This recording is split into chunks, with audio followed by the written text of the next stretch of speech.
Okay, we're going to move over to Mr. Johns. You got 3 minutes. Thank you, Mr. Chair. First, I want to commend you on one thing that you said in your speech that really struck home with me, and it says that we will add a focus in the strategy on SMEs owned by underrepresented groups like women and Indigenous Canadians.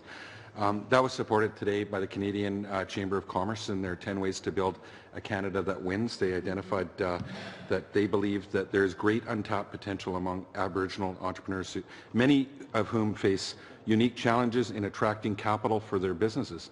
And the Chamber is calling on Ottawa for special help for Indigenous entrepreneurs. And when I talk to Indigenous organizations, you talked about partnering, critical partner organizations, and I appreciate you identifying them.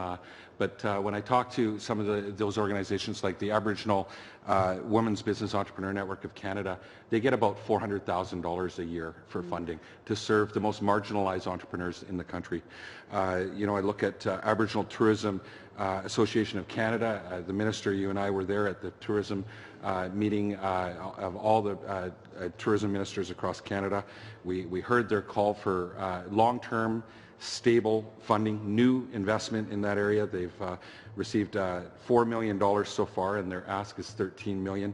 We've seen tourism grow from, you know, when people are looking for tourism, for cultural tourism in particular, they're looking, it's gone from 1 in 7 people seeking a cultural experience to 1 in 3. So we know every dollar spent in tourism is going to have a high return, and with Aboriginal entrepreneurs.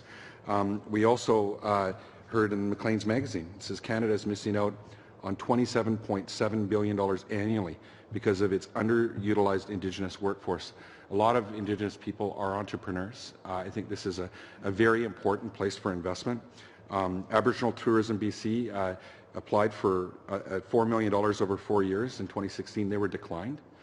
They're looking for long-term stable funding. They're a very successful organization, and they had a program where they were an incubator for over 20 businesses a year, which have created, really they've made a landmark in BC of how you can do it. And so when we take away funding from organizations that have been great partners, it's really disappointing. So Minister, maybe if you can break down about your commitment and where you're going to spend this money, and what's the strategy look like, and are you going to engage the All-Party Entrepreneur Caucus in those discussions?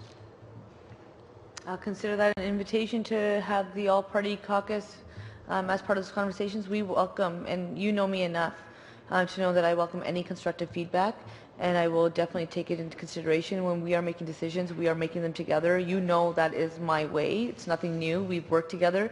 You traveled with me when we met with ministers for tourism across the country. You were part of those conversations because it matters. Agreed. And that was not only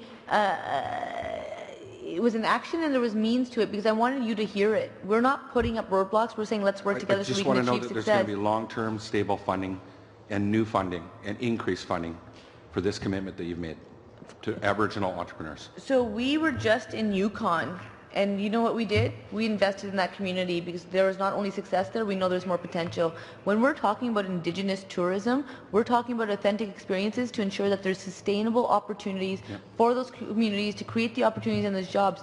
When we did the Women's Entrepreneurs Conference and we worked with the BDC to have a fund devoted to women, that was not something we spoke about. That is a commitment, and there's action. $400,000 a year is not a commitment, so we need more. Time is up, and we're going to move over, and we got the final $50 million.